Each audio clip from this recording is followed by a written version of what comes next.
நான் லைலத்துல் கத்ரை கனவு கண்டேன். ஒரு சஹாபி லைலத்துல் கத்ரை கனவு கண்டார். எப்ப கண்டார் என்றால் அது 27 இருப்பதாக கனவு கண்டார். நபி ஸல்லல்லாஹு அலைஹி வஸல்லம் அவர்களிட்ட போய் சொன்னார்கள், யா ரசூலல்லாஹ், லைலத்துல் கத்ர் 27 இருப்பதாக கனவு கண்டேன் என்றார். ஸல்லல்லாஹு அலைஹி வஸல்லம் சொன்னார்கள், அரா ருயாக்கும் கத் தவாதஅத், உங்களுடைய கனவு லைலத்துல் கத்ருக்கு நேர்பட்டு விட்டது. புகாரி ரிவாயத். கத் தவாதஅத் ருயாக்கும், நீங்கள் கண்ட கனவு அது 27க்கு நேர்பட்டு விட்டது.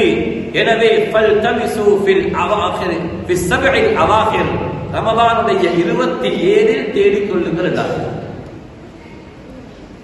இப்படியான கூடுதலான ரிவாயத் 27 இருப்பதனால தான் 27 நாங்க அமல் செய்றோம். நாங்க சின்ன காலம், எங்களை ஞாபகம் இதே மதுபோவை ஊர்ல நாங்க சின்ன காலத்துல 27க்கு சொல்ற, உம்மா நாளைக்கு லைலத்துல் கத்ர், நாளைக்கு லைலத்துல் கத்ர் வாங்க.